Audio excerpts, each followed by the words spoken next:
मुंबई से सटे नायगांव में रहने वाली नैना अचानक लापता हो जाती है। फिर पुलिस इस केस में जांच कर रही होती है, लेकिन अचानक उसकी बॉडी गुजरात की वापी में मिलती है, वो भी सूटकेस में भरी हुई। आखिर नैना को किसने क्यों मारा? नैना की किससे क्या दुश्मनी थी? नैना को मारने के पीछे मकसद क्या था? आइए इस वीडियो में इस केस की पूरी कहानी आपको बताते हैं। नमस्कार, मेरा नाम है ब्रिजेश यादव, फिर हाजिर हूँ एक नए केस को लेकर। बात है 14 अगस्त की। 14 अगस्त को नैना अचानक लापता हो जाती है। नैना वैसे तो नायगांव के सनटिक नामक बिल्डिंग में रहती थी भाड़े पर, लेकिन अचानक नैना लापता हो जाती है। नैना फिल्म इंडस्ट्रीज में काम भी करती थी।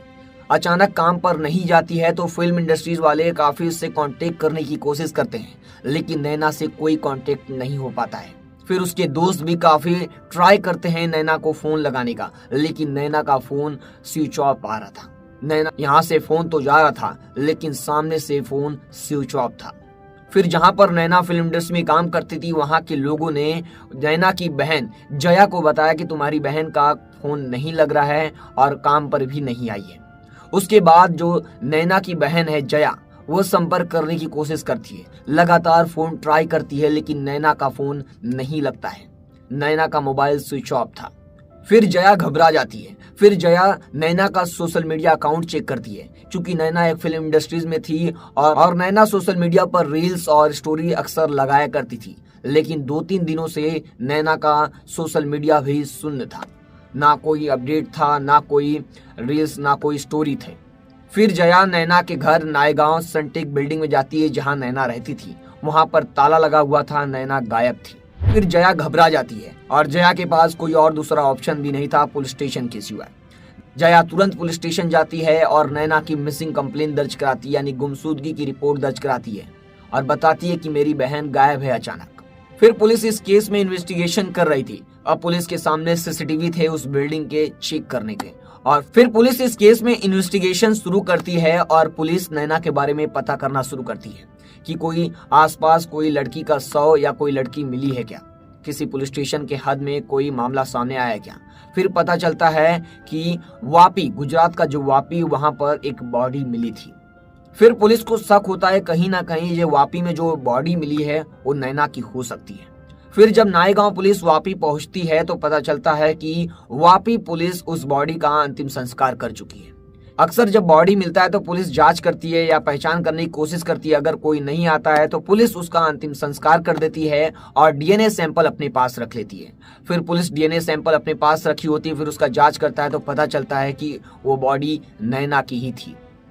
अब नैना के बारे में पता चल जाता है कि नैना की बॉडी वापी में मिली थी, यानी महाराष्ट्र और गुजरात बॉर्डर के पास नैना की बॉडी मिली थी सूटकेस के अंदर। अब सवाल ये था कि नैना को किसने मारा और उसे सूटकेस में भर के महाराष्ट्र और गुजरात बॉर्डर के पास स्थित वापी में किसने फेंका। अब पुलिस इस केस में तत्परता से कार्रवाई करते हुए सारे सीसीटीवी खंगालती, यानी जहां नैना रहती थी वहां के सारे सीसीटीवी खंगालती है। तो वहां पर सीसीटीवी में नैना के घर जाते हुए मनोहर शुक्ला दिखता है। फिर मनोहर शुक्ला को अरेस्ट करती है। फिर मनोहर शुक्ला से लगातार पूछताछ करती है और सख्ती से पूछताछ करती है, तो वो कबूल करता है कि मैंने ही नैना को मारा है। उसके बाद एक नई कहानी सामने निकल कर आती है। आपको बता दें मनोहर शुक्ला और नैना दोनों लिव इन रिलेशनशिप में नायगांव में रहती थी। और आपको ये भी बता दें कि मनोहर शुक्ला एक शादीशुदा था, उसके 2 बच्चे भी हैं। मनोहर शुक्ला शादीशुदा होने के बाद भी अपनी पत्नी को धोखे में रखकर लिव इन रिलेशनशिप में नैना के साथ नायगांव में भी रहता था। और आपको बता दूं, नैना का मनोहर शुक्ला के साथ काफी बार विवाद भी हो चुका है और नैना ने कंप्लेन भी दर्ज कराया था मनोहर शुक्ला का विरार पुलिस स्टेशन में और वाली पुलिस स्टेशन में। अब सवाल ये था, दोनों लिव इन रिलेशनशिप में रहते थे, तो मनोहर शुक्ला ने आखिर क्यों मारा नैना को। आपको बता दें, जो नैना थी वो शादी करने का दबाव बनाती थी, यानी मनोहर शुक्ला के ऊपर शादी करने का दबाव बनाते थे कि हम दोनों शादी कर ले। लेकिन मनोहर शुक्ला शादी करना नहीं चाहता था, क्योंकि उसकी पहले से शादी हो चुकी थी, उसके 2 बच्चे भी थे और वो अपनी पत्नी को धोखे में रखकर नैना के साथ लिव इन रिलेशनशिप में रहता था। और नैना लगातार फोर्स करती थी शादी करने का, और नैना ने उसके खिलाफ 2 कंप्लेन भी दर्ज कराया था वाली पुलिस स्टेशन और विरार पुलिस स्टेशन में। और मनोहर लगातार उससे बोलता था कि वो केस वापस ले ले, लेकिन नैना वापस नहीं लेती थी और शादी करने का दबाव बनाती थी और मनोहर शादी करना नहीं चाहता था।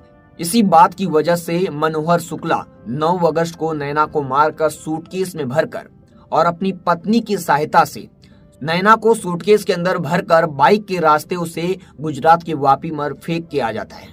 ये है इस पूरी केस की कहानी और इस केस में मनोहर शुक्ला की पत्नी भी शामिल है। इस केस पर आपकी क्या राय है, कमेंट करके जरूर बताएं और देखते रहे हमारे साथ लगातार मेट्रो सिटी समाचार।